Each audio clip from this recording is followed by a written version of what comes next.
Friend, तो आज हम क्लास शुरू करते हैं जीके की।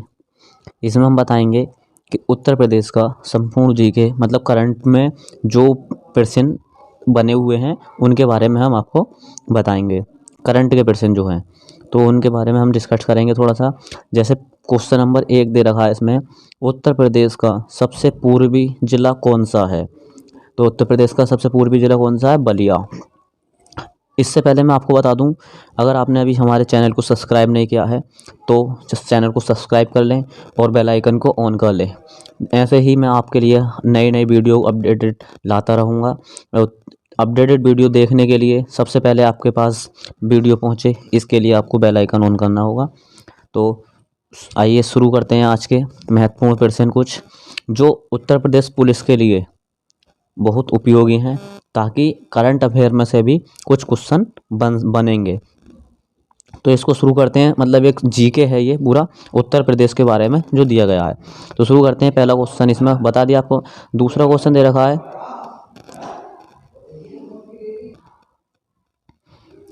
अगला क्वेश्चन दे रखा है, उत्तर प्रदेश का सबसे पश्चिमी जिला कौन सा है। तो उत्तर प्रदेश का सबसे पश्चिमी जिला कौन सा है? शामली। इसमें शामली दे रखा है। अगला है, उत्तर प्रदेश का सबसे उत्तरी जिला कौन सा है जो उत्तर दिशा में है। तो कौन सा है? सहारनपुर। सहारनपुर है। अगला है, उत्तर प्रदेश का सबसे दक्षिणी जिला कौन सा है। तो कौन सा है? सोनभद्र। सोनभद्र। सर्वाधिक जो हैं 4 हैं, मध्य प्रदेश, छत्तीसगढ़, बिहार, झारखंड। राज्य को स्पर्श करने वाला जिला है कौन सा? सोनभद्र। सोनभद्र जो है 4 राज्यों को स्पर्श करता है। जैसे इसमें देखा था ना कि शामली, अब देखो मैप दे रखा है इसमें, मैप के अकॉर्डिंग हम आपको बता सकते हैं कि उत्तर प्रदेश है, गुजरात, राजस्थान है। तो इसमें आपको पता होना चाहिए, जैसे मैप के अकॉर्डिंग बता रहे हैं। अगला क्वेश्चन दे रखा है, उत्तर प्रदेश में वर्तमान में कुल कितने ज़िले हैं। कुल ज़िले कितने हैं? तो कितने ज़िले हैं? 75 ज़िले हैं। जो इतना संभाग दे रखा है 18। अगला क्वेश्चन है, उत्तर प्रदेश की सबसे लंबी सीमा मध्य प्रदेश के साथ और सबसे छोटी सीमा हिमाचल प्रदेश के साथ मिलती है। जो उत्तर प्रदेश की सीमा है वो सबसे लंबी सीमा तो मध्य प्रदेश के साथ मिलती है और सबसे छोटी सीमा जो है हिमाचल प्रदेश के साथ मिलती है। अगला है, सहारनपुर की सीमा उत्तराखंड, हिमाचल प्रदेश और हरियाणा से लगती है। जो सहारनपुर ज़िला डिस्ट्रिक्ट है हमारा, तो वो उसकी सीमा जो है कहाँ कहाँ लगती है? 3 राज्यों से लगती है, उत्तराखंड, हिमाचल प्रदेश और हरियाणा से लगती है। उत्तर प्रदेश का कौन सा ज़िला 3 तरफ से मध्य प्रदेश से घिरा है। तो इसमें क्वेश्चन कितना होगा? जो तीनों साइड से घिरा है वो है ललितपुर। ललितपुर 3 साइड से घिरा है। उत्तर प्रदेश का पुनर्गठन मतलब उत्तर प्रदेश को नाम कब दिया गया था? 1 नवंबर 1926 को दिया गया था। अगला क्वेश्चन है, 1 अप्रैल 1937 से इसे संयुक्त प्रांत के नाम से जाना जाता था। 1 अप्रैल 1937 से इसे संयुक्त प्रांत के नाम से जाना जाता था, लेकिन 1 नवंबर 1956 को इसे उत्तर प्रदेश के नाम से घोषित कर दिया गया। अगला क्वेश्चन दे रखा है, 1858 तक उत्तर प्रदेश की राजधानी आगरा थी। मतलब 1858 तक उत्तर प्रदेश की राजधानी जो थी वो आगरा थी पहले। फिर 1858 से 1921 तक उत्तर प्रदेश की राजधानी इलाहाबाद, यानी कि अब जो इलाहाबाद का नाम प्रयागराज है। इलाहाबाद किसने रखा था सबसे पहले? प्रयागराज, इसका इलाहाबाद का नाम किसने रखा था? अकबर ने रखा था सबसे पहले। तो 1858 से 1921 तक उत्तर प्रदेश की राजधानी इलाहाबाद रही। 1921 से अब तक उत्तर प्रदेश की राजधानी लखनऊ कब घोषित हुई थी? अभी मैंने आपको प्रश्न बताया था जो बनी थी। कब हुआ था उत्तर प्रदेश का गठन? 1 नवंबर 1956 को उत्तर प्रदेश का गठन हुआ था। अब ऐसे इसमें अगला है, उत्तर प्रदेश का राजकीय पशु क्या है? बारहसिंगा। और राजकीय पक्षी सारस है या क्रोंच बोलते हैं जिसको। मतलब उत्तर प्रदेश का राजकीय पशु जो है वो बारहसिंगा है और पक्षी सारस। और राजकीय पुष्प पलाश का फूल होता है। राजकीय वृक्ष अशोक का वृक्ष, जो राजकीय वृक्ष है हमारा वो अशोक का वृक्ष है। उत्तर प्रदेश का राजकीय जलीय पशु गंगा डॉल्फिन है को घोषित किया गया है। डॉल्फिन, जो गंगा डॉल्फिन मतलब जो गंगा में रहता है। राजकीय चिन्ह 1938 में स्वीकार किया गया। राजकीय चिन्ह में जो स्वीकार किया गया उसमें क्या है, एक तीर कमान के साथ दो मछलियां दे रखी हैं गवर्नमेंट ऑफ उत्तर प्रदेश का। उत्तर प्रदेश का राष्ट्रीय चिन्ह सन 1938 में स्वीकार किया गया, ये दे रखा है। और दो मछलियां हैं इसमें। अवध में मुस्लिम शासन का प्रतीक रहता है ये, मतलब तिरंगा, 3 तिरंगे और तीर प्लस धनुष है इसमें। भगवान श्री राम का प्रतीक माना जाता है। गंगा यमुना के बहाव एवं संगम का प्रतीक माना जाता है ये। अगला है जैसे इसमें दे रखा है शिवालिक पर्वत, यमुना, गंडक और यमुना प्लस विंध्या श्रेणी, इसमें देखा जाता है। अगला है बांगर क्षेत्र पुरानी जड़ोल मिट्टी, खादर क्षेत्र नवीन जड़ोल मिट्टी उपजाऊ होती है, तराई क्षेत्र दलदल क्षेत्र होता है। मैदानी क्षेत्र में सर्वाधिक वर्षा गोरखपुर और सबसे कम वर्षा मथुरा में होती है। बंगाल की खाड़ी से आने वाले मानसून को उत्तर प्रदेश में पूर्वा कहा जाता है। बंगाल की खाड़ी से आने वाले मानसून को उत्तर प्रदेश में पूर्वा कहा जाता है। उत्तर प्रदेश में सबसे कम वर्षा पश्चिमी गंगा मैदान और सबसे अधिक वर्षा तराई क्षेत्र में होती है। तराई क्षेत्र का मतलब जहाँ गीलापन रहता है उस क्षेत्र में सबसे अधिक वर्षा होती है, और सबसे कम वर्षा जो होती है पश्चिमी गंगा मैदान में, और सबसे अधिक वर्षा तराई क्षेत्र में होती है। भारत में उत्तर प्रदेश का जनसंख्या की दृष्टि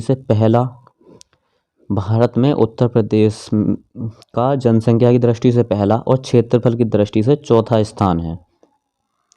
उत्तर प्रदेश का जो स्थान है वो जनसंख्या की दृष्टि से तो पहला है, क्योंकि उत्तर प्रदेश में सबसे ज़्यादा जनसंख्या है, और क्षेत्रफल की दृष्टि से चौथा है। सबसे पहला कौन सा है, राजस्थान क्षेत्रफल की दृष्टि से।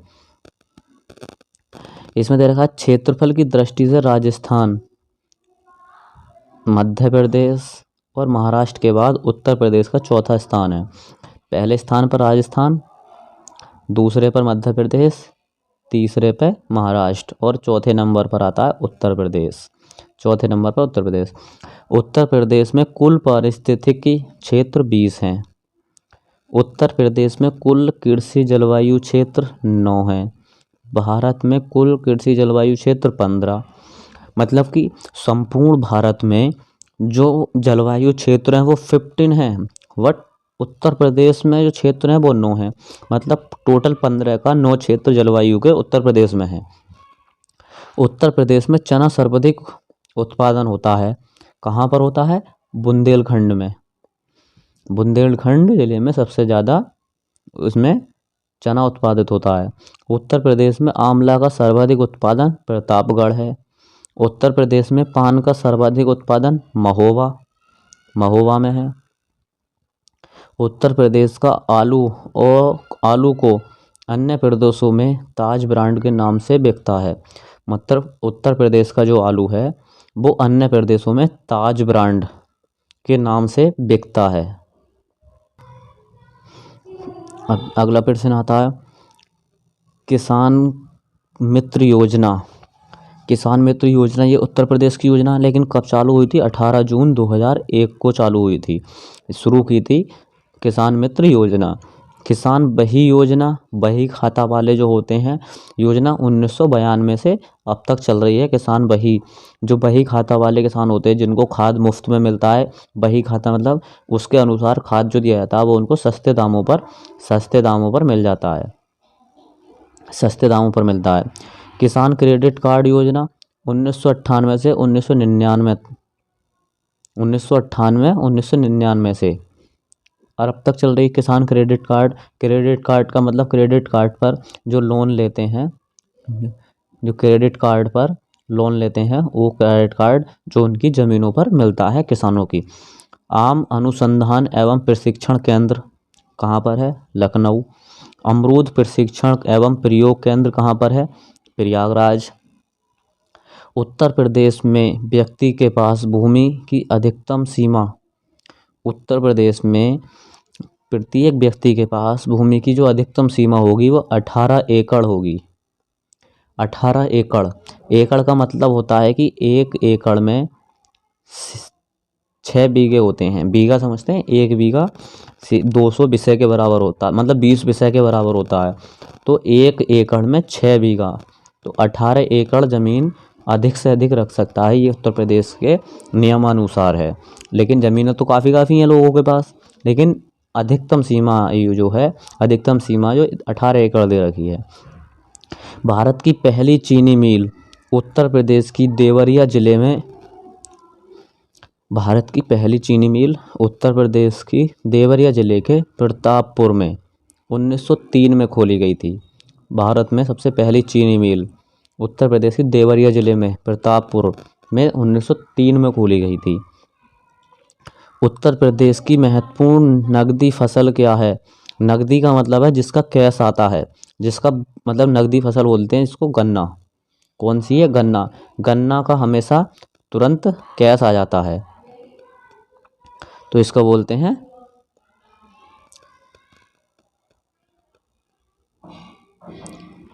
अगला दे रखा है इसमें, अगला क्वेश्चन है उत्तर प्रदेश के 8 जिले गौतम बुद्ध नगर, गाजियाबाद, मेरठ, हापुड़, बुलंदशहर, बागपत, मुजफ्फरनगर, शामली जो एनसीआर में आते हैं, नेशनल कैपिटल रीजन में आते हैं। जो 8 जिले हैं, तो एनसीआर का मतलब होता है national capital region. National capital region में आते हैं, राष्ट्रीय राजधानी क्षेत्र। रीजन का मतलब होता है क्षेत्र, जो राजधानी के निकटतम क्षेत्र में आते हैं। तो वो कौन से हैं? गौतम बुद्ध नगर, गाजियाबाद, मेरठ, हापुड़, बुलंदशहर, बागपत, मुजफ्फरनगर, शामली। उत्तर प्रदेश में 1 हेक्टेयर से कम भूमि वाले किसान को सीमांत कृषक कहते हैं। 1 हेक्टेयर, अब मैंने अभी ऊपर बताया था आपको एकड़, उसमें 18 एकड़ होनी चाहिए थी, लेकिन यहाँ क्या है? 1 हेक्टेयर से कम भूमि वाले किसान को सीमांत कृषक। 1 हेक्टेयर, अब 1 हेक्टेयर का मतलब होता है 18 बीघे ज़मीन। 18 बीघे ज़मीन होनी चाहिए। 1 हेक्टेयर में 18 बीघे होती है और 1 एकड़ में 6 बीघे ज़मीन होती है। अगला है भारतीय चारागाह एवं चारा अनुसंधान संस्थान कहाँ पर है? झांसी में। भारत का पहला कृषि विश्वविद्यालय कहाँ पर है? पंतनगर में। पहला कृषि विश्वविद्यालय पंतनगर। अगला दे रखा है अवनालिका अपरदन से प्रभावित जिला कौन सा है? इटावा। उत्तर प्रदेश की सर्वाधिक प्रदूषित नदी कौन सी है? मतलब जो उत्तर प्रदेश में नदी बहती है वो सबसे प्रदूषित नदी कौन सी है? यमुना नदी। गंगा नदी कन्नौज और वाराणसी के बीच में सर्वाधिक प्रदूषित है। जो गंगा नदी है वो कन्नौज और वाराणसी के बीच में सर्वाधिक प्रदूषित नदी है। अगला दे रखा है गंगा नदी में उत्तर प्रदेश के 28 जिलों से होकर गुजरती है। मतलब जो हमारी गंगा नदी है वो उत्तर प्रदेश के 28 जिलों से होकर गुजरती है। अगला है माता टीला बांध, राजघाट बांध और परीक्षा बांध बेतवा नदी पर हैं। जो हमारे बांध हैं वो माता टीला, राजघाट बांध और परीक्षा बांध जो हैं वो बेताब नदी पर हैं, बेताब नदी पर बने हुए हैं। अगला दे रखा है, जैसे ये कॉलम बना रखा है, ये इसमें लिखा है भरू सागर ताल। ताल का मतलब झील होती है। झील का मतलब होता है जिसमें पानी ठहरा हुआ होता है, पानी चलता नहीं है, उनको झील बोलते हैं। भरू सागर ताल कहाँ पर है? झांसी में। चितौरा झील बहराइच में। मोती झील कानपुर में। गोकुल बैराज गोकुल में। कीठम झील आगरा में, राजा का ताल महोबा जिला उत्तर प्रदेश में, ये सब रामगढ़ ताल झील गोरखपुर में, सुहेरा ताल बलिया में, और बल्लभ पंत सागर झील सोनभद्र जिले में, रामगढ़ ताल और चिलुआ ताल कहाँ पर है, गोरखपुर में, वखीरा झील संत कबीर नगर, करेला और इटोजा झील लखनऊ, मदन सागर झील महोबा, लीलुर झील बरेली, भरतकुंड अयोध्या। उत्तर प्रदेश में सिंचाई का क्रम नलकूप, नहर, कुआं, अन्य, मतलब उत्तर प्रदेश में जो सिंचाई का क्रम है पहले नलकूप, नहर, कुआं, फिर अन्य होता है। अन्य बहुत हैं। नदी के तट पर बसे शहर, तो जो नदी के तट पर जो बसे शहर हैं वो कौन कौन से हैं?